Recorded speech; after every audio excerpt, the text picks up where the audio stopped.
Anthony Melchiori, New York City. I love we're getting out of the studio again. I'm recording in a studio, Right. a rap song, my first Italian rap song today. Oh boy, you're not going to want to tune in for this one. I'm Anthony. Welcome to No Vacancy Live. That's my friend Glenn. You're watching the #1 show in hospitality.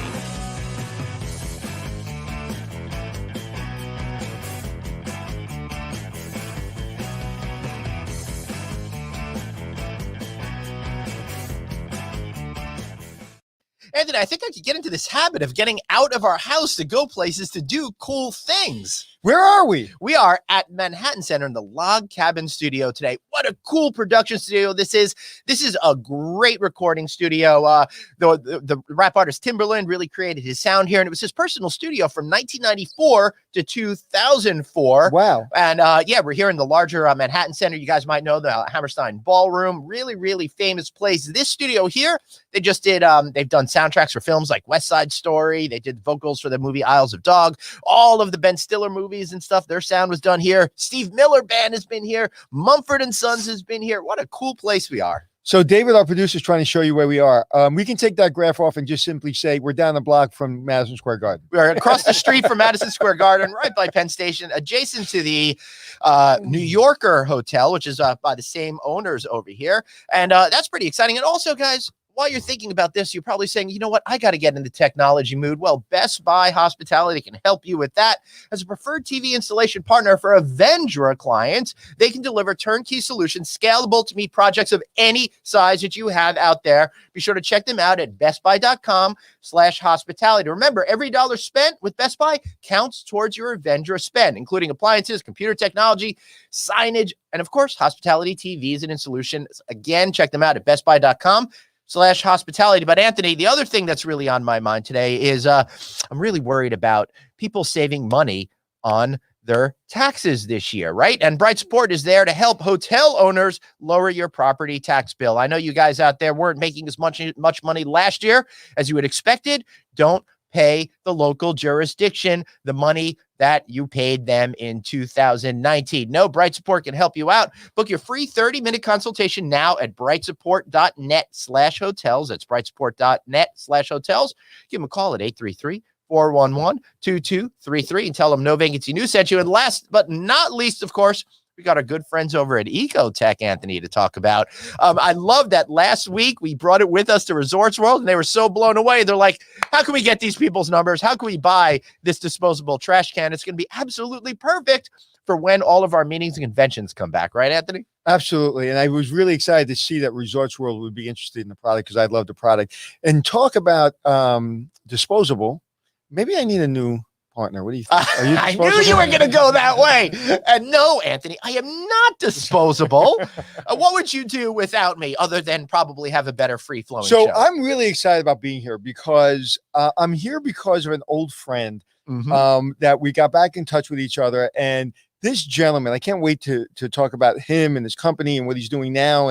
But just even how I've come to learn how to be around five-star hotels. I learned a lot from him and the people that worked with him. And his name's Mike Fiorentino, and I worked with him at the Plaza Hotel during the Home Alone 2 shoot and other shoots, and when our former president owned it. So very interesting time in my life. And Mike was really responsible for really showing me how a director of sales and just a person shows up to work every day. And so I'm really glad. I haven't seen him, I think, in over 20 years. I just saw him for the first time. So maybe even longer. And I'm very curious to find out how this all has to do with hospitality. But I think for today, to get into the recording spirit, we should use my rap name today, G Money. So if anybody is interested in that, at least we got laughs coming from the other room. Can we use my name too? What's your rap name? Little Tony. Little Tony.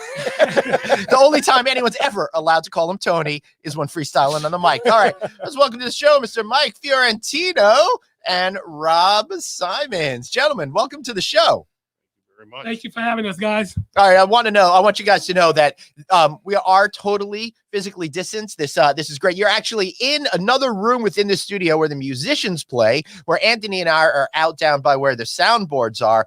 What a cool vibe this place has, guys. Certainly does. It's been a lot of great stories that started here for sure. Yeah. So Glenn, talk about not Glenn, Mike. Talk about name because everybody's like you're friends, and we'll talk about that. But what company? What are you doing now? What's the name of your company? Sorry, I'm laughing. I just saw our names are because Glenn and Glenn forgot to introduce the name of your company. Well, actually, the name of the company is Revenue Solutions, and the CEO and founder of the company is Rob Simon, who is right here. And I can let Rob maybe tell you a brief story a little bit about how we got together recently and put this all together. Well, we'll talk before we talk about that, and we talk about Revenue Solutions. Mike, nobody wants to hear about our longtime stories, but I will just say everybody wants to hear that you really taught me a lot about the business. But I'm really interested in getting to meet Rob. We were talking off camera, and he was telling me that his godfather, I didn't know his godfather was Mike Stengel. Yeah, I'm one of many godchildren for Mike Stengel. Listen, Mike Stengel is one of my biggest cheerleaders, and he's also one of my biggest critics. And Mike was the guy who actually hired me for Marriott. So I was with Marriott for 19 years, and that travel path started at the Seaview Marriott in Atlantic City and took me to San Antonio, where he sent me what he called to undergrad school. But what I love about that story, because I've talked about Patrice, who's my favorite, one of my best employees ever, at the Plaza Hotel. I worked with him, and I almost didn't hire him because he didn't have any experience. The only experience he had was 7 years at McDonald's. And I said, any kid that starts at 15 and works for 7 years at McDonald's and gets promoted to supervisor is a hardworking kid. So I want to get that kid because he's got to tell all his friends he works at McDonald's. He's a supervisor at McDonald's, and he came from a rough neighborhood. So I was like, there's something about that kid. So I got him in, hired him, best employee I had at the time. You have a similar story, Rob. So because I think it's really important for people to understand that this industry is the greatest industry in the world. If you work hard, you can get to the top. So tell us how Mike Stengel became your godfather. Well, my interaction with Mike started at McDonald's. So Mike was managing the Seaview Marriott, which was in Absecon, New Jersey, and I was the general manager of the McDonald's in Absecon. And occasionally, Mike would bring his son into my restaurant. And at that time, the restaurant I ran, I knew all my customers. I was always very sales focused. So as I got them, as customers came into my store, I always got a chance to meet them. And Mike, you know Mike as well as I do, Anthony.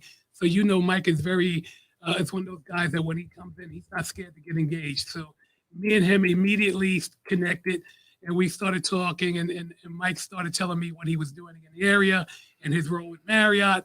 And the more he came into my restaurant, the more I guess he saw something in me, and that conversation led into, hey, have you ever thought about sales? And I said, of course I have. I said, I sell now every day, and that's where that relationship started. And the rest is history. That's it. And that's great because we come from all different places in this industry, and it's so important to have people hear those stories. I have a niece right now. I got a text over the weekend. And from my sister-in-law, and she said, how would one go about working at the front desk? And what kind of degree do you need to work at the front desk? So I called her, we talked about it, because the one thing is, Katie, my niece, she doesn't want any help from Uncle Tone. She wants to do it on her own. I was like, that's going to be a little problem if she tells everybody that she knows Uncle Tone. She's going to get help no matter what. But so it's really, and she doesn't like the front desk. There's a million other things in the hotel industry that she probably will fall in love with. But Mike, before we get started and we talk about kind of the way sales is going to happen after, we come out of this whole thing in hotels and groups and everything starts going again, which we'll talk about. Tell us one story about the Home Alone 2 shoot at the Plaza Hotel. One that you can tell, not the chandelier when Macaulay Culkin broke the chandelier and we had to charge him like $500. No, not that one. Well, I do have a Macaulay Culkin story. Go ahead. Which was, and I'm going to forget the name of the producer, but I want to say it was either McIntosh or Chris Columbus. Yeah, pretty much. But it was him actually, and I was with Tom Civitano, who was the vice president of marketing at the Plaza and Hotel. A legend in our industry, and a legend, and almost my godfather. And we're standing in the lobby, 59th Street lobby, and they were talking about closing down the lobby to allow Kevin Macaulay Culkin to slide through the bellman's legs into the elevator, which is a scene to this day in the movie. And Tom Civitano was standing right next to me with Peter McIntosh, I think his name was, or McIntyre, and he said, well, what kind of a location fee do you need to close down the lobby? And Tom Civitano said, well, how long is it going to be? He said, it'll probably be, 2 nights. And, but we're going to need the whole thing and we can't be interrupted. And Tom said $1 million. The guy goes, okay. And Tom turned to me and said, I probably could have gotten $2 million. Tom is a legend and was probably solely responsible for the success of that film. And he's in the film. Yes, he is. Yep. Right. Yep. And they're not thinking about editing him out. But you know what's funny about that story, Mike? Because you probably don't know this story. Have I told the story about the floor in Macaulay Culkin sliding across the floor? Okay. Yeah, you might have. But tell it again because we get different listeners. So, all the Mike, time. you may not know that. So after you guys decided, as I say, the check that you wrote, my butt had a cash, right? So now we have to take the entire front desk and move it to the Rose Room on the other side of the hotel. And one night I'm at the night manager and at the time, Donald Trump, Chris Columbus, the director, my maintenance guy, and me were standing on the floor with the carpet. Mm-hmm. And they were like, what's underneath the carpet? Because they were going to build this beautiful floor above it. And I go, I don't know. So we get a tool, we start scraping all the black tar, and we pull up the carpet, a little piece, and we see the black tar, and underneath is this beautiful terrazzo floor. And I was asked, could we clean that up? And I was like, well, I don't know. So we cleaned up a piece of it. It started looking good. It said, pull up the carpet, do the floor. So we redid the floor because Tom Civitano rented out the lobby. And that floor today is the same floor because you guys decided to rent out the lobby. Mm-hmm. And so I always felt like Forrest Gump, because I'm always like, when I was in the military, I was on the stealth program. In my early life, everywhere like cool things were happening, I was there. And I'll never forget, because at the time it was my dream to work at the Plaza Hotel. It's the only thing I thought I had the greatest job in the world. I did. Well, until this one with me. Absolutely. Shit rolls downhill. And I slid right into it. But the incredible moment like changed everything, because now that floor is legendary. That slide is legendary. And it started with, $1 million fee for the lobby. And just so everyone understands, when you take the Plaza Hotel and you take basically the entire building and you put it under the direction of a film shoot with salespeople having to, basically make obligations, and then the operations, and we have a union, you can't imagine the coordination that goes into basically filming one of the most famous movies ever in an operating hotel. Tom, that was fun, right? Hey, listen to this. Fun fact, the massive suite in Home Alone 2 is the Conrad Hilton suite at the Hilton Chicago. So a little bit of a tie-in with one of our listeners there too. That's pretty cool. So wait, I'm not going to let Mike off the hook. Mike, you, when I said that was fun, right? And you just kind of, giggled. I think that says plenty. Would you ever do it again? Absolutely. Like you, Anthony, the Plaza was a special place, and at that time was certainly the it place to work. And we could go on with stories about movies and about unique visitors, from having the Chicago Bulls checking in and out during their heyday, to Scent of a Woman, to a wide range of other things that all went to help create the mystique of the Plaza. Al Pacino, every night he would be in the Oak Room filming. He would come by the front desk and he would look at me and he would like, "Hey kid," every night. "Hey kid." And then what was the movie before? What was that? I had another story about that. Oh no, the Chicago Bulls. So the Chicago Bulls are checking in, and they checked in all the time. And it's when the Knicks and the Chicago Bulls were going to kill each other, and they were competing. And it was Scottie Pippen, it was Michael Jordan, it was Longley, I think, and it was Rodman in an elevator with me. Okay. And come up to their waist? They were apparently, no, I think their ankle. And apparently they were joking around like at the, in the lobby, and it came to the elevator, and I happened to come in behind them. And all of a sudden there was a scrum in the middle of the elevator, and they were all wrestling with each other. And there was some kind of inside joke, and I don't know what it was. They were trying to pull something off of somebody, and this little Italian guy falls in the middle of the elevator. Okay, and you know how big those elevators were. They weren't very big. and they were all beating the crap out of me without realizing it. And when they walked out, no one ever, I don't think, noticed I was there. And what was cool about that is I got up and they go, I just got my butt kicked by Michael Jordan and the Bulls. That was so cool. That's really funny. You know, I've never felt so short as to one time when I was at the Peabody in Memphis and I got into an elevator with the ball team that was in there for the entire time. I was so tiny compared to these people. Look at that, look at that picture. You know what's so funny, David? You're so quick.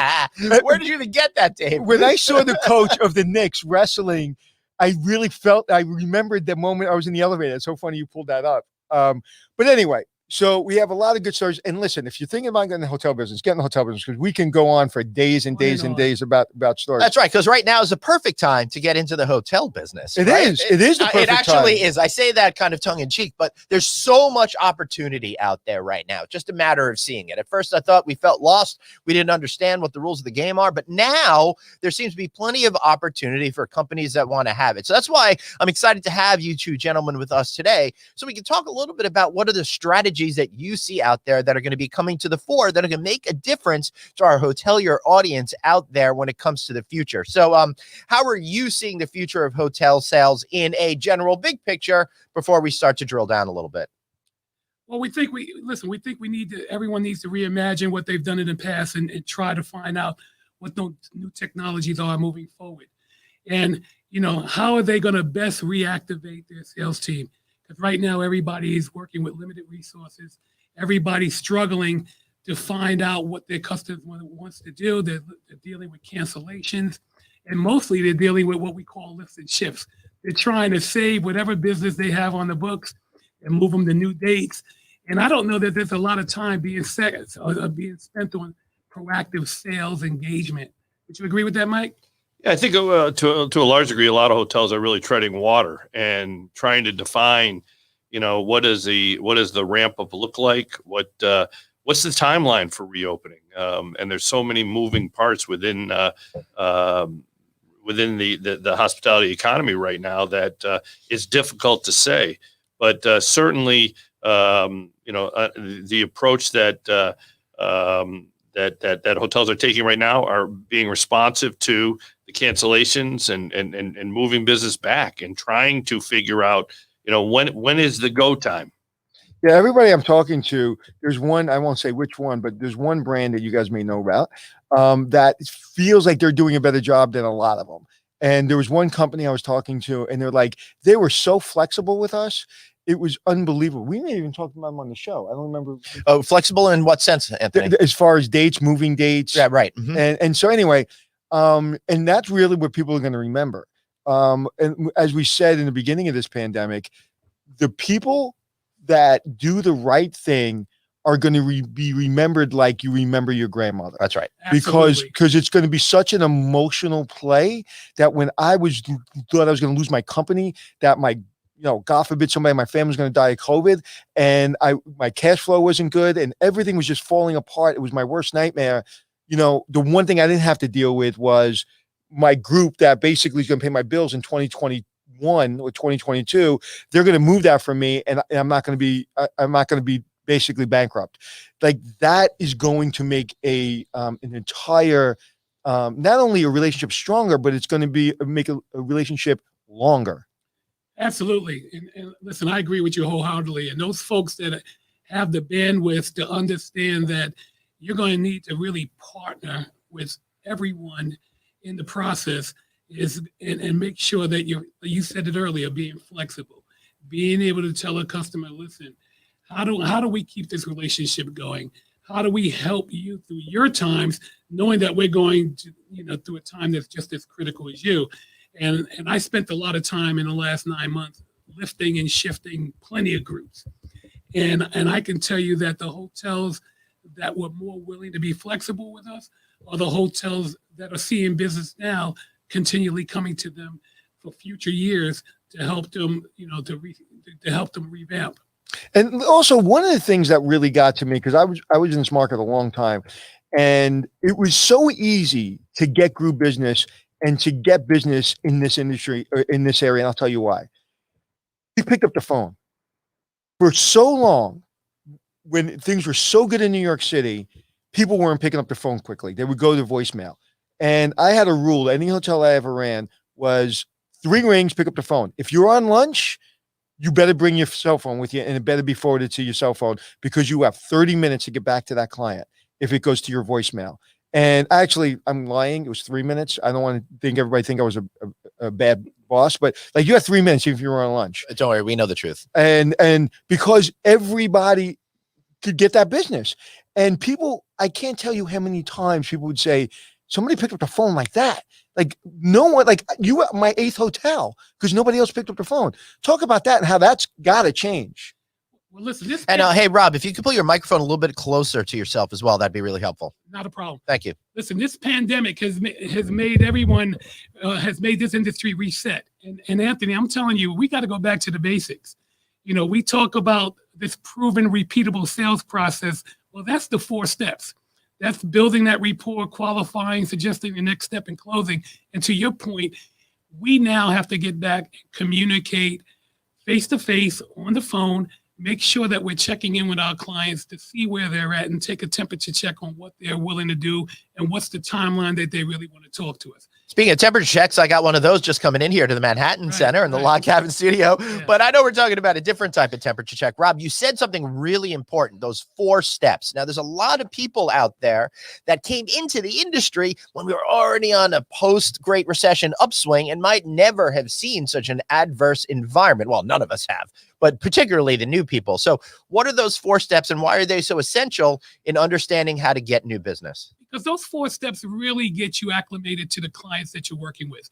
And it takes, you start off those 4 steps by doing a lot of listening. So in that build rapport time, you're really focusing on what are the needs of those customers that you're trying to win over, and making sure that you're speaking to their needs through that qualifying process and making sure that they understand that that qualifying process is not for you to go back and take a checklist back to your team of people that you're responsible to report out on, but to make sure that you're leveraging their business most effectively to the hotel that you're trying to win their business for.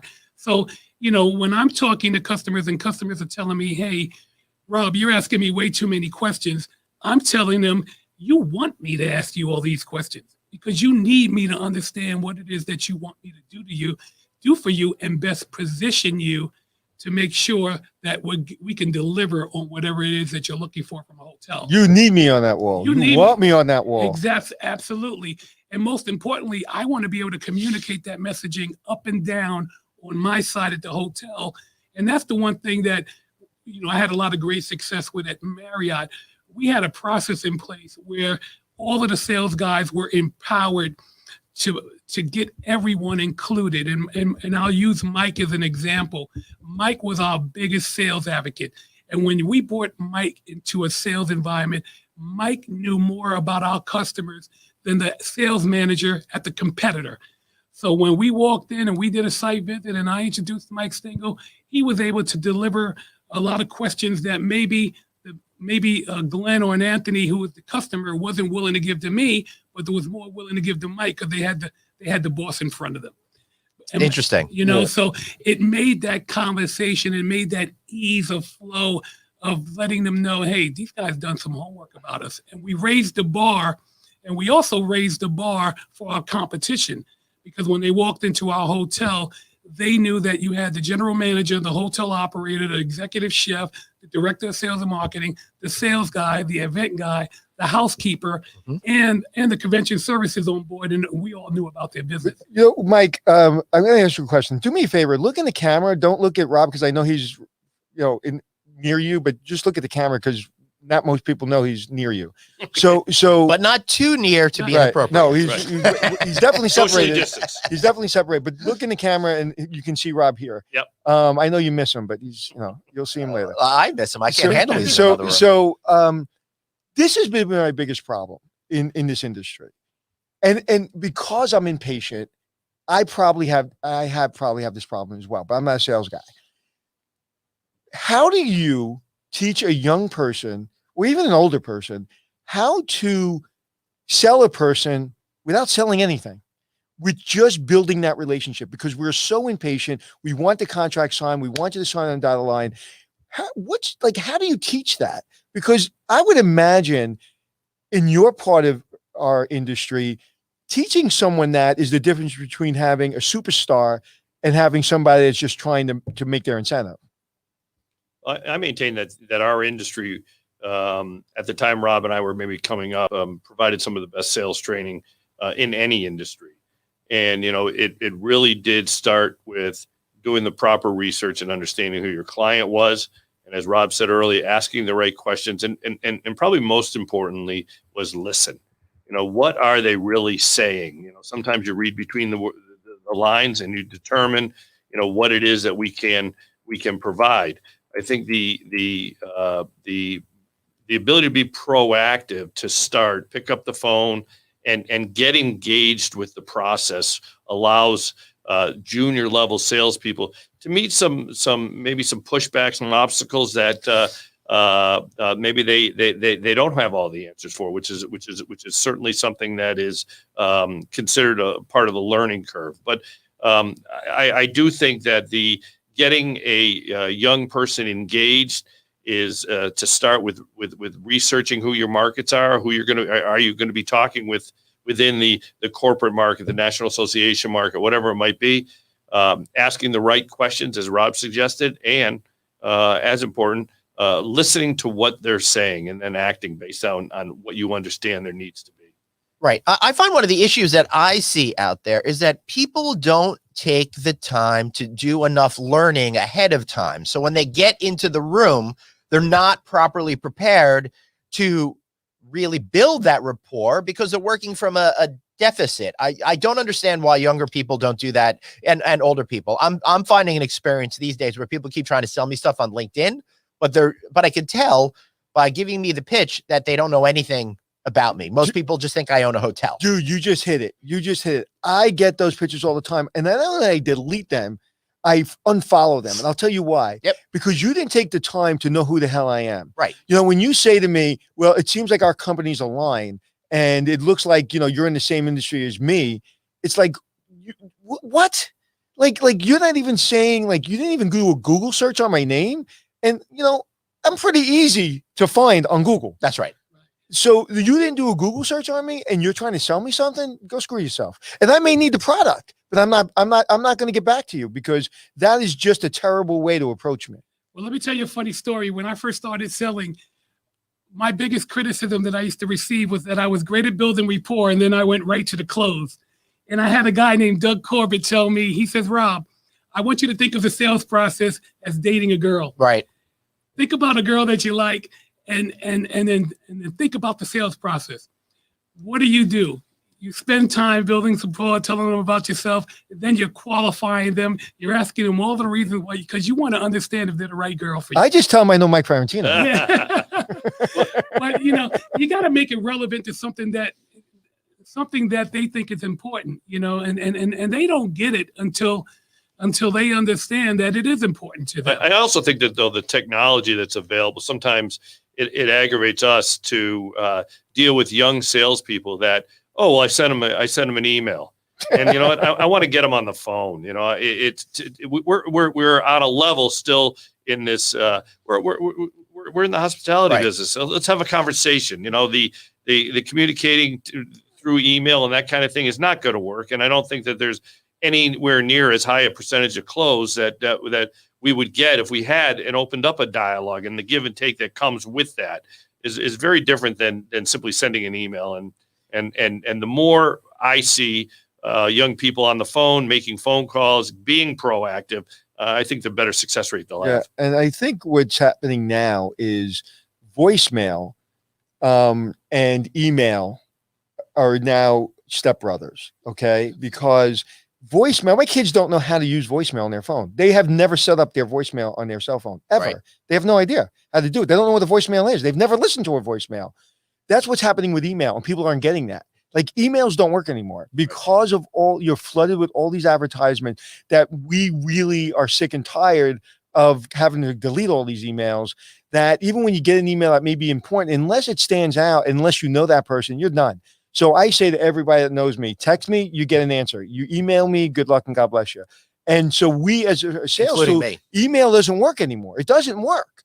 I read my emails maybe at 12 o'clock at night when I'm about to go to bed. I'll go through my emails. And that's why if you get an email from me 1 o'clock in the morning, it's because and sometimes I go 3 days without looking at emails. There's too much going on. I love texting and I get back to everybody on text.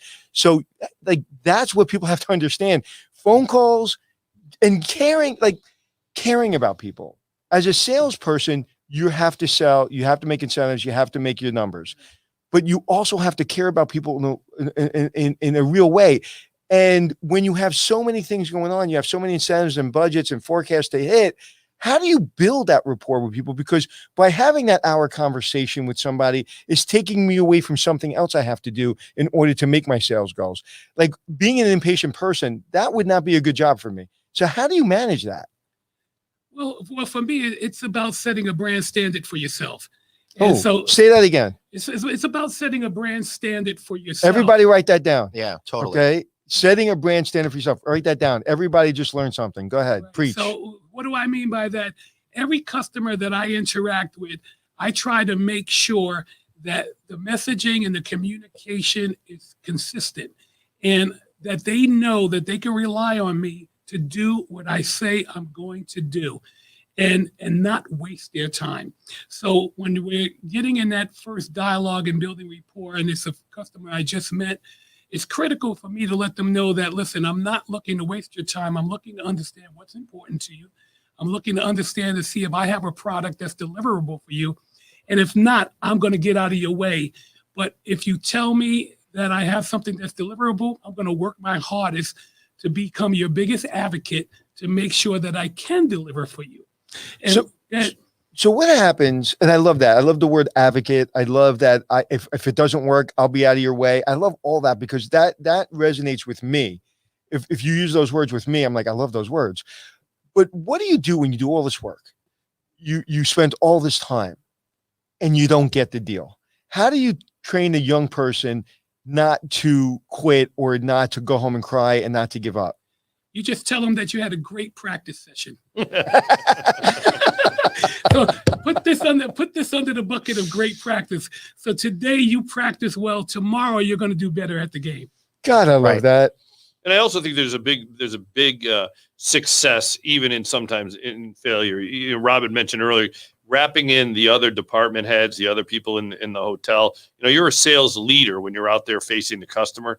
And I think that, you win together and you lose together. And if you're able to bring in the GM, the night manager, the concierge, the housekeeping staff, whoever it might be, that, you kind of build that team that goes out and you're all selling. And I think that helps when you win.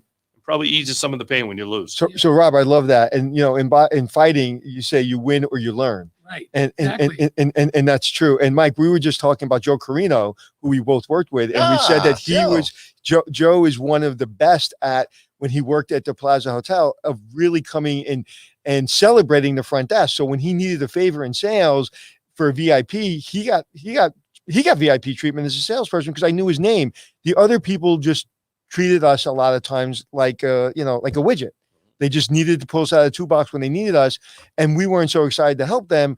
We helped them, of course, but like when Joe came, it's like, oh, Joe needs our help. Joe needs our help. And it's just that little bit. Someone once said to me, a military leader said, do a little more, you go a lot further. And Joe did a little more, and he got a lot more from the front desk and from all other departments. And it doesn't hurt.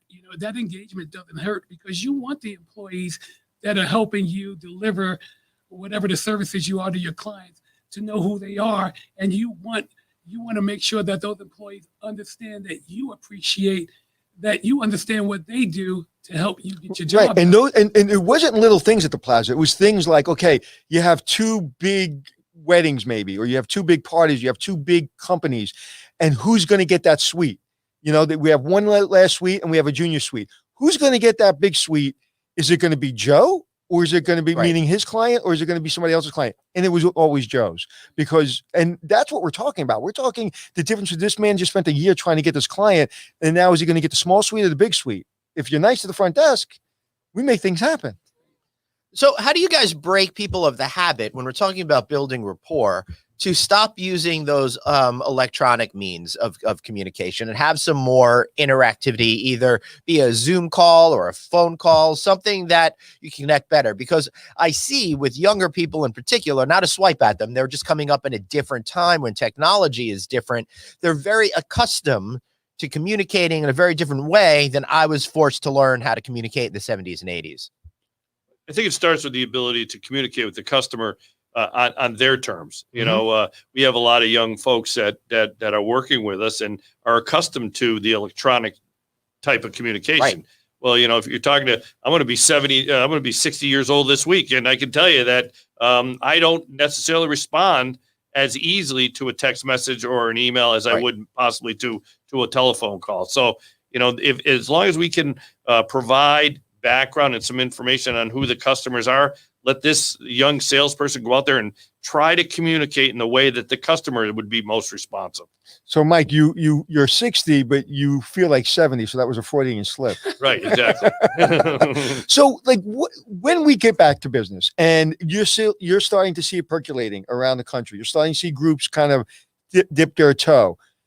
So one, They are. Let me just throw out a quick stat there, Anthony. Nolan put out some numbers last week that the number of meetings are going up and there are more people attending meetings. In fact, in January, more people attended meetings in January 2021 individually than in January of 2020, if you could believe that. So smaller meetings are really taking back, taking Wow. off and coming up. Well, part of it has to do with the fact that there aren't a lot of major conferences outside CES at the beginning of the year. So you have to factor but that still, in. that's a But big deal. it's creeping up from the average number of being something like 30 something into the low 40s attending these small corporate meetings. So coming back in, you know, as we all get our vaccine and we're starting to move again, how do hotels come back to sales? Because we're not going to have the same payrolls. We're not going to have the same, you know, we're not going to have the same cash. I'm not going to be able to have 4 salespeople on my team potentially. So I know you guys kind of reinvented the process. So what are you guys working on, and how is that going to help hotels going forward? Well, we think hotels got to think outside the box. And again, it's going to go back to reimagine. And one of the ways is think about coming up with a compensation model that rewards their team based on performance. You know, so nobody, I don't think I know anyone that wouldn't rather pay you based on performance rather than putting the money up front. Now, what does that mean for somebody like us? That means we have to put in some sweat equity, right? But the folks out there that are proving, those top 3% out there that I like to call free agents, because right now we're in a free agency market coming out of this pandemic. And there are a lot of superstars that are sitting on the sidelines that are keeping their eyes close to the ground, ears and eyes close to the ground, trying to understand who's going to be the right hotel, where can I best position myself to come out of this pandemic personally, because I'm being selfish right now. I haven't made any money in 9 months, and make the most amount of money and bring my talents there. So if you're thinking about the NBA draft, I'm Rob Simons. I want to go to Marriott, or do I want to go to a big independent? Where can I get the best bang for my buck?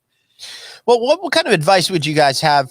Yeah, there's definitely superstars on the sidelines right now, but what if you're an aspiring superstar and you're having all of this difficulty being able to break through, and you got all these superstars ahead of you that already have all the tools in their toolkit?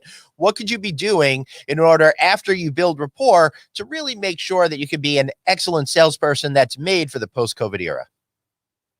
I think there's a lot of things. I mean, aligning yourself with a brand is but one way to go about it, and standing on the sidelines, whether you're a brand or independent, isn't going to provide you the opportunity. I think you got to get into the mix. Mm-hmm. And as Rob suggested, getting into the mix where you're looking to have a fee structure for or from the hotel that you're working with is probably today not the best way. As Anthony said, the cash flow is tough. Mm-hmm. But if I were a young and aggressive salesperson, I'd get on the phone and start talking to independent properties and properties that I think I'd have a shot at going in and say, hey, look, pay me on performance. If I book it, I want to be compensated, but you're not going to pay me anything else. I'm going to be a person that's going to walk in, provide you a quality of service. I'm going to provide you the sales that you'd be looking for, and if I'm successful, then you go ahead and pay me. So if I'm working on a big project right now, it's going to be very sales heavy. It's going to be very group heavy.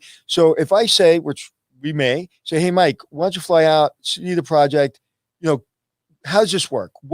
How do you, what's the new way of doing this? Because I think this has kind of been the way for the last couple of years, but people really were afraid. So now that we have a clean break and we're starting fresh, how does it work? I think the first thing is to get an owner, a management company, or a stakeholder to buy into the idea that we can do it better differently. And the way we would go about it, I'll let maybe Rob, you can go right in and suggest about how we would evaluate and actually step in.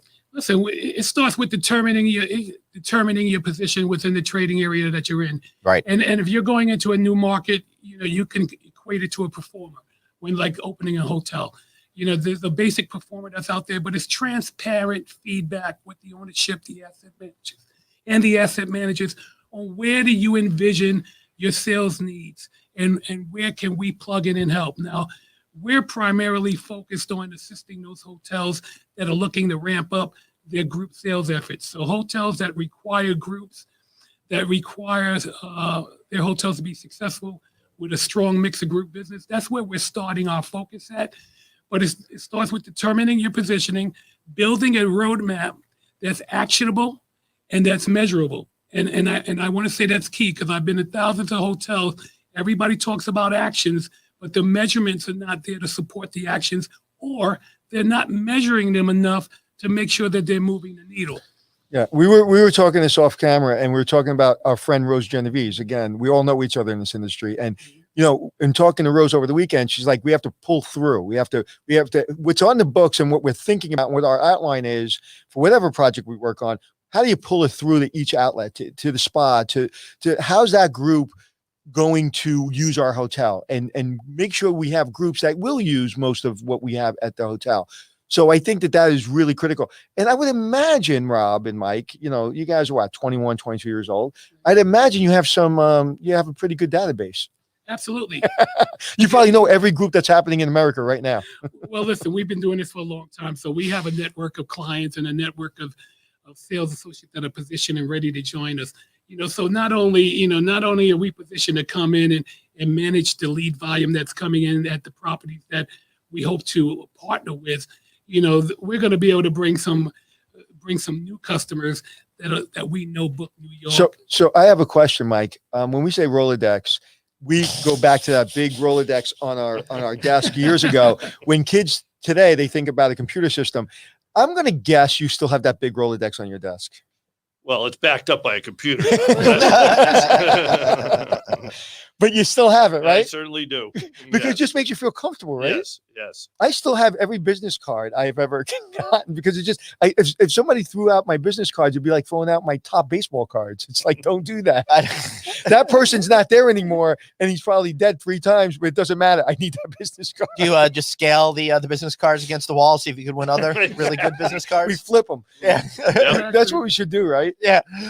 So I got a question for you gentlemen. You're talking about setting goals and stuff like that, but how do you accurately set goals when we don't even understand how people are going to want to use certain properties in the near future? So how do you work through that? Well, I think it starts with looking at some baseline reporting from previous years pre-COVID, and then setting some realistic expectations, because guess what? There's a lot of unknowns to us. That's right. And, we've been keeping our ears close to the ground and about the timing and when the projections are coming back, and listening to all of the industry experts. Quite frankly, I don't think that anyone knows the exact timing on when the floor is going to drop and everything's going to get back. But there needs to be some baseline of projections. And the best way to do that is look at where you were at in the past and then see where we're going in the future. And then the biggest thing is at least talk to the customers that you've done business with prior to COVID. Right. And again, take a temperature check on where they're at and how they see their business evolving post-COVID. And utilizing your partners that do the same thing that you do. For example, NYC and Company, destination companies, intermediary companies like HPN, All of these guys are on our team. They're all here to help get the hotel industry re-engaged and get back on track. So we have to continue to communicate with them and utilize their resources and make sure that they understand we're all in it together. But why is now the time for this solution? Why do you think now more than ever is this the time? Well, I believe tonight the time is perfect right now, because right now everyone's sitting. I guarantee you there's 70% of the folks are still trying to determine, man, how are we going to do it with these limited financial resources that we have available? It's being driven by the limited resources and the creativity right now. This is the time to share your knowledge. And again, just demonstrate some partnership. And you said it earlier, Anthony, somebody that comes to me and says, listen, I'm going to partner with you. You don't have to pay me up front. You could pay me based on compensation. And let's see if we can get the car started again. You're going to remember me if I'm able to come in and get you jump started, more than someone coming in saying, you got to pay me a big amount of money to help. They don't have the money to do it. Right. And I think there's enough people sitting on the sidelines today and people that are in our network already that we can bring to hotels that match their skill set in a way that provides a hotel the opportunity to get a bigger and faster return. You know, if we look at the multiple of return, and you compare somebody who is sitting on the sidelines that has the skills that are necessary at any specific hotel, we match them and we bring them in, and it's a collaborative effort from what are our targets, what are our key performance objectives, what are the things that we're going to be looking to accomplish. And once we understand that, we take that to our network of people and we say, okay, here we go. We're going to bring you in, and we want to make sure that the targets and timeline work, and that the revenues are mutually bought off on. And if we can agree that this is where we think we can get, then we move forward. So we bring on revenue solutions. We say, hey guys, we don't have this big budget. We want to bring you in. But there's another hotel down the block. I don't want you giving them any business. And if they come after you to hire you, I don't want you to work with them. How do I deal with that? Well, right now, the way we're looking at it, Anthony, is that, as we look at the success of the hotels historically, you're looking at star reports, you're looking at those, but what we've done at least in Manhattan is we've started to look at, the sub-market and the city as a whole.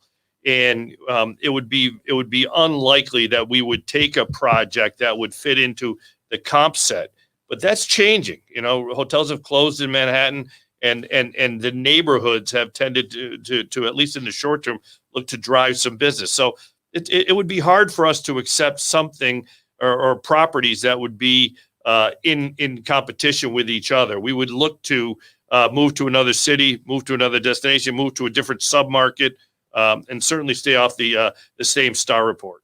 So if I'm a young person and maybe I'm not in the hotel sales business, but I love selling. Everybody's told me I'm a great salesperson. I can sell ice to Eskimos. I'm the greatest person that's ever lived. But I've only sold, donuts at Dunkin' Donuts. Or in your case, Rob, you were a McDonald's manager. Right. How do I contact you? How do I say, Mike, I want to be part of Revenue Solutions, but I don't have any hotel experience. I don't know what I'm doing. I mean, is there room for young people to kind of show what they're made of? There is room, and those folks need to come. They can easily contact us by going onto our website, and on our contact tab, there is an opportunity to put your name, your email address, and some messaging as to what you're looking to do to get engaged with us. But again, one of the things that we're telling everyone is that we're a sales activation company. So we're looking for people that understand that if you're going to join our team, you got to be somebody that's nimble, somebody that's fast, that can learn quickly, that's willing to listen to people that are proven at doing this so that we can get you acclimated. And the best way, I go back to my training days, the way I learned best, I ghost a lot of calls. I used to sit in offices for the superstars that were in my office when I was on teams and listen to them sell. Right. And I went on the site visits with them. And so you got to put the time in. And I tell everybody, you can't walk in the building on the ground floor and get to the 10th floor without climbing the stairs. There's no getting on the elevator. Right. You got to climb the staircase. And I think that's a really good point, especially with a company like you. Like, we could sit here for the next 2 weeks and talk about groups and talk about business and talk about the people we know. And between the four of us, there's probably not a person on earth in the hotel business we can't get to, right? That's probably a true statement. And there's so much value in that. And it's like, so if somebody comes to work with your company, or, even if somebody comes to my company, I feel like if I'm going to play on the Bulls in the 90s, I'm not going to go tell Michael Jordan how I practice. I'm going to watch Michael Jordan. Right. Okay. And I'm going to stay out of Michael Jordan's way until Michael Jordan notices me and says, come here. I like your shot, man. Show me something. That, to me, you don't want to be in a mediocre company. I want to be surrounded by Mike Fiorentino. I want to be surrounded by Rob. I want to be surrounded by the Mike Stengels of the world. I want to be around those people. And today, right now, if you said, hey, Anthony, I want you to come work for me and I want you to sell, I swear to God, I would walk in. The first thing I would say is, Mike, what do you like in your coffee? Swear to God, I would. As a matter of fact, this morning, Glenn, I said, Glenn, what do you want in your coffee? He goes, I got coffee. Thanks. Yep. Like, I would come in. Just for the record, black. I would come in and I'd be very humble. And I'd be like, Mike, how do I make that call? Like, I've been doing this 33 years, and I would immediately be like an apprentice, and I would not speak until you told me I could speak. And even though I speak a lot and I'm very aggressive, there's certain situations you don't even know I'm in the room. And that's what I think today. If you want to reinvent yourself, if you want to do something different, go to the superstars. Don't go to a regular company. Don't go to a mediocre company. Go find superstars that scare the crap out of you, and then bring them, their coffee and ask them permission to be in the room. Because being in the room, that is the most important thing. I tell my children, it's like, just be in the room, wash bottles. Mac, I think I told you about my daughter. Just, if she works in a company, just let her wash bottles. Whatever she needs to do to prove herself, that's what it takes coming out of COVID. When we were working together 30 years ago, there was not a lot of opinions being asked of me. Like, if they wanted my opinion, they would give it to me. And I'd be like, okay. I threw up. You don't know this, Mike. I threw up every Sunday. I would work 7 days a week, and every Sunday, because it was big groups, 500 checkouts, and the general manager we worked for at the time, there was no playing around. And every Sunday, between the groups coming in, the groups going out, I would get sick. I would get physically ill. And I was not a guy that knew what was going on socially in the hotel, like from like employees and stuff. I was just working all the time, 18 hours a day. And I was scared. I was scared the whole 2 years I worked there, maybe more. I think I worked there maybe 3 years. And I was scared every single day I worked there. But I learned. It was the greatest laboratory in the history of laboratories for hotels. But I remember I wasn't out of line when I was working there. When I got promoted to director of front office, maybe I spoke up a little bit. But before that, I was just a little person in the corner saying, sir, yes, sir, no, sir, yes, ma'am, no, ma'am. I mean, Tom Savitano, you scared the living crap out of me. I remember he called me up at his office once. He still scares the living crap out of me. So Tom's a great guy. I love Tom. He called me in his office once, and it was about, remember when we did the Home Alone 2 package? Mm-hmm. And we had to get all the stuff together at the front desk. And so when somebody checked in to the Home Alone 2 package, they got, some little toy, and they got all kinds of stuff. And Tom said to me, he goes, do you remember what he used to call me, Mike? No. Anton Melqua. He goes, I cannot have a director of front office operations at the Plaza Hotel with the name Anthony Melchiori. Your name now is Anton Melqua. So to this day, he calls me Anton every time he sees me. So he goes, Anton, what's going to happen at the front desk when these people come in for these packages? I go, what do you mean? He goes, are they going to get everything that they need? There can't be any mess ups. I said, absolutely. I'll make sure that happens. Well, how's it going to happen? And he brought me through, and I said, I'll take care of it. It was mostly on Saturdays, I would have that big safe in the back, and I would have all the stuff lined up. And I would make sure every 5 minutes I was checking the arrival list to make sure they got their package, because I was petrified that Tom was going to come down and beat me with one of those toys.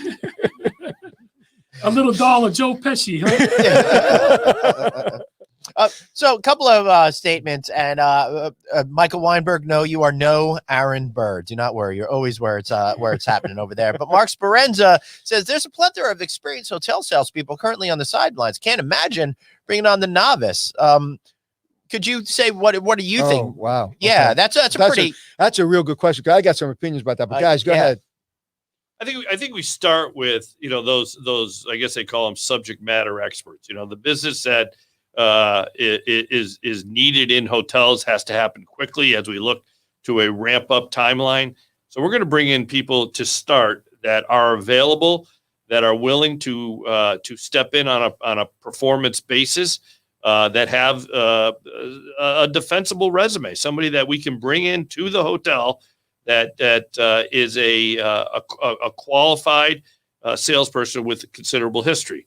However, there are going to be occasions where maybe we provide one of the junior people to come in and shadow that person and start to bring them into the industry by learning from somebody who has the experience. But hold on, I'm going to ask you a question, because I love what you're doing, and I think it is so important for our industry. And I really think it's going to be the standard, to be honest with you. I think this is going to be the standard of how big hotels operate. With that said, one of the things that we actually found in our own business is when you do that with people, when they find a big gig and they find the money they used to make, they're going to leave because they don't want to work on the incentivized program, because they want to know how much they're bringing in every week, at least at a minimum. How do you fight against that? Well, listen, you're going to lose some folks to attrition, but I think you're going to find that a lot of the folks are going to say, you know what, this is something I could turn off and turn on also. So, and it gives them, I like that. And it also gives them that constant change where you don't get stuck in one environment, because every job assignment that they're presented with may not be a long-term assignment. So, they may start off working on a 3-month assignment, take a month off, go do whatever they want to do. And if they're good, they're going to start getting called back, and hotels are going to be like, hey, I want Anthony back again. So if they're doing what they, and I can do this because in my past, prior to the last 6 months before the pandemic, I was doing a lot of task force work. And I got to a point where I had hotels calling me. So saying, hey, we want Rob Simons back working at the hotel to help us out. And I picked and choose those opportunities. But there will be some folks that find a gig, they're making the right money, the hotel loves them, they love them, and we're going to lose them. But guess what? That speaks to the strength of the company as well. So it seems like you want to have a mix between, A-list players who you might lose to attrition with some younger folks that are there, that are eager, that want to learn, that you feel could be part of the team for a while. Yes, because you got to continue to create these subject matter experts. Right. So you always got to have somebody in the bullpen. So you got to keep the bullpen. You got to keep the bullpen stacked with talent. And if you're not doing that, this vision is going to be short-lived. I'll take this as an example. I walked in this morning, and Rich, the sound engineer, I'm talking to him, and I go, hey man, how long you work here? I think he works here 9 years. And I go, so you have a degree in sound engineering? And he goes, no, I was in psychology, and I just love it here, and I just worked my way up. And 9 years later, he's working in one of the most legendary sound studios as a sound engineer. And it was just a kid that came in for a gig. And that's what I'm afraid of with people that don't look at a young, very talented, ambitious person. Those were us. I mean, the only reason we're successful is because somebody tapped us on the shoulder and said, hey, your turn. And then we worked our butt off, and we didn't speak up until we were told to speak up. And I think that we need, I want to see, if I bring in a company like yours or any company, I want to see both. I want to be able to know Mike is on my team, because then I just call Mike. I'm like, just fix that please for me. The kid screwed up, but I don't care that he screwed up because he's working his butt off. And I think it's so important to really make sure that we're bringing people through this industry to really show them how incredible, we say it every day here we on this show, this is the best business in the world. And people are like, yeah, okay, every business is the best business because you love it. No. This is the best business because you can do everything. I'm doing a podcast in the studio in Times Square with my old friend talking about Home Alone 2 and the Bulls beating the crap out of me. I mean, I'm not in the best industry in the world. Come on. It's crazy. I was on TV for 10 years. This is the best because of the hotel business. I get to be on TMZ talking to my friends at TMZ because I was in the hotel business. I get to be on the morning shows because if this isn't the best business in the world, I want somebody to say where it is. And you can do anything. You can be a dolphin trainer, you can be a florist, or you can be a director of sales. And guess what? A lot of people on the outside looking in don't really understand a lot of the things that we do. They think they do, but they don't. No, they don't, because this is what happens. They think it's the front desk agent, right? And they think it's the housekeeper. Right. And Right. they don't see, and those are great jobs, but they don't see Mike Fiorentino running Home Alone 2 into the Plaza Hotel and showing us what to do. They don't see these big glamorous weddings that you see, on all the TV shows. They didn't see Eddie Murphy getting married at the Plaza Hotel. You were there for that one, right, Mike? I did, turned around the ballroom, got married in the back. Yeah. So, or when he did the show in 1801, that movie, I can't remember that movie. Boomerang, I think. Boomerang, yeah, nobody can remember that movie. Or when Stevie Wonder, you remember when Stevie Wonder played when I kept the restaurant open, and he played in the Oak Room for me? He played a song that became a #1 hit 3 years later for me, first time at the Oak Room, because I left the restaurant open for him. Right. I have to address Colleen's comment that I'm awfully quiet today. Colleen, it's nothing personal. It's just that these guys have a relationship over here. I do not have any good Home Alone 2 stories, so I'm pretty much left out of this conversation. And Colleen, Mike, so and Rob, Colleen's our favorite fan, and we're glad to have her back. She had to go on the sidelines for a couple months, but glad to see that she's back. So welcome, Colleen. Yes. So before we start to wrap up here today, any final thoughts that you want to get people to be thinking about, some inspiration about how they might be able to activate the sales in their hotel to start getting more heads in beds as the industry starts to rebound when it comes to events? Yeah, call Revenue Solutions. Yes. I think everyone needs to stay resilient, and everybody needs to make sure that they try to keep their properties as visible as possible and keep their eyes and ears focused on the industry and all the developments, and utilize all of the partners that are at your disposal, all of the resources. And for New York City, for example, staying close to companies like NYC and Company, making sure that you're, most importantly, checking in with your customers, because right now I can tell you that the only thing that I'm hearing is that most of the hotels that do have staff on property are really spending more time fighting cancellations and dealing with cancellations and moving business. I don't hear any proactive sales engagement. Right.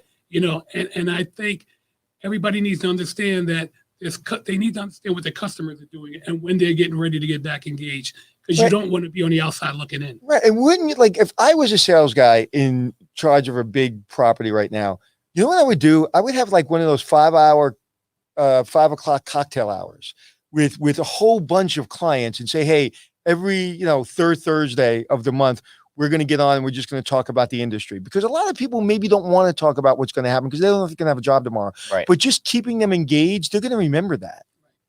And there may be some bottle of liquor that we're gonna drink, whatever, this great scotch. We're gonna talk about this great scotch, or whatever it is. It could be lemonade if people don't drink. But I think there's creative ways, and this industry in sales, Mike, being creative is the most important thing, isn't it?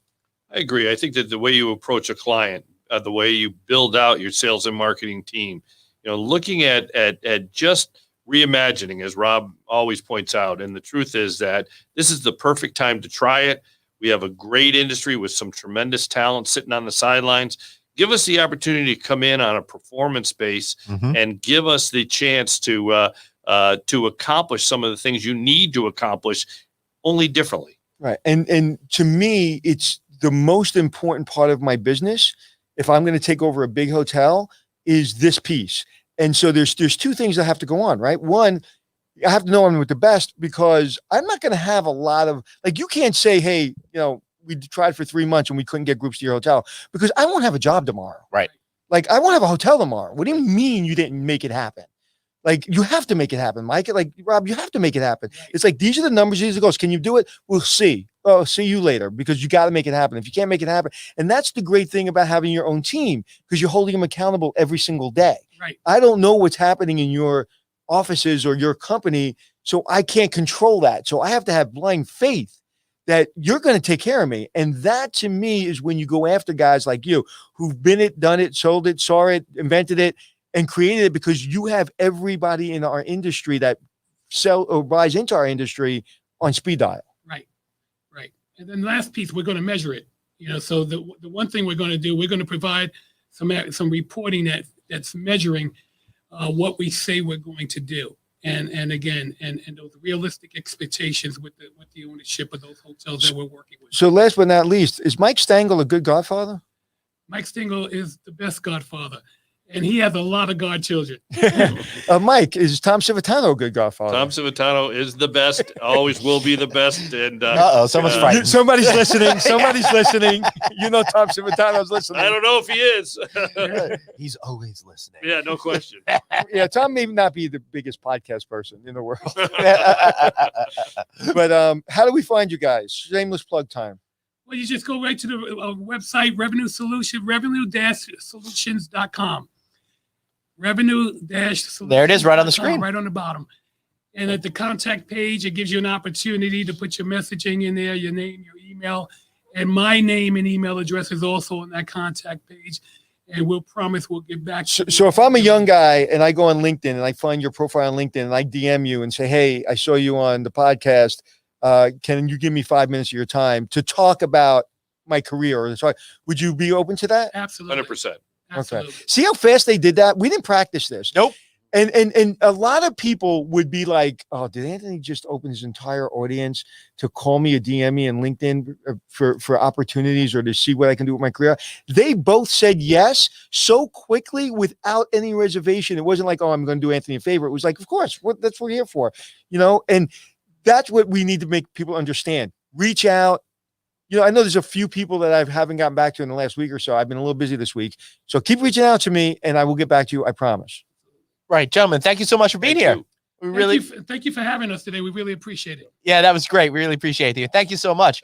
And yes, Jesse, the happy hour. It does sound like last Friday with Glenn. And yes, I would recommend everyone check out Friday Night Audit. Fridays at 5 p.m. where we drink, where we talk, where we have a lot of fun about hospitality. And this past week, check out the show because I talk about all of the weird habits and stuff that I've picked out because I haven't been on the road for enough, about how I'd like to make being at home feel more like the road. It's pretty funny stuff. Hope you all check it out. So Dee said that Mike Fiorentino is her godfather. Yeah, there it is. I will tell you that Mike Fiorentino is my older stepbrother. That's too funny. All right. So, Anthony, I did want to talk about one real quick story about demand that's in the marketplace. We've been talking about pent-up demand. You had mentioned that the Oceania World Cruise is setting sail from San Francisco on January 15th, 2023. And it's a 6-month adventure at 41,599 people per guest. And you said they sold out? In one day. 180-day world cruise, and they sold out in one day. Because you know what? Everybody's like, just get me the hell out of here. The hell has time to hang out for 6 months on a cruise? That is so amazing. People that are semi or fully retired and got a lot of money, man. Yep. Listen, you take me on a 6-week, $41,000. It's actually a lot of pretty money. Good deal. It's a lot of money, but for 6 months, I'm going to spend $41,000 in takeout sushi in 6 months. Yeah, it's actually 3 months for Anthony. 3 months. But the fact is, yeah, I mean, you could go on a vacation, it's 10, 15 grand a person for a week away. It starts the math starts to really. I've been on vacation. I've been on vacation for 5 days. That yeah, that were expensive. Yeah, exactly. Well, thank you guys for being here. This has been another fun show. We'll be back to tomorrow. Of course, be sure to check out our newsletter. If you haven't subscribed, text the word hotel to 66866. That's the word hotel to 866-866. Although I got to tell you, Anthony, I may not be around tomorrow. I may just hang out in this recording studio. Yeah, where are we? Tell everybody where we are again. Tell everybody, and tell them about the board that we're looking at. Give a little history. Let me see if let me turn around this camera to show that awesome soundboard over there. Right, that is a really cool classic soundboard that helped define a lot of the sound for a lot of the bands that you know today, not just this one, but some others that have been around.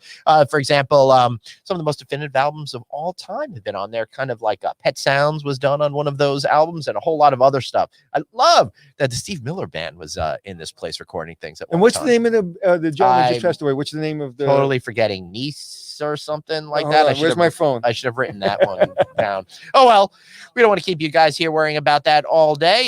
Yes, just stock up in your beverage if you got that right, Suzanne. All right, everybody, thank you so much. We'll be back here tomorrow. Remember, you've only got one life, so blaze on. And the board is a Rupert Nevy.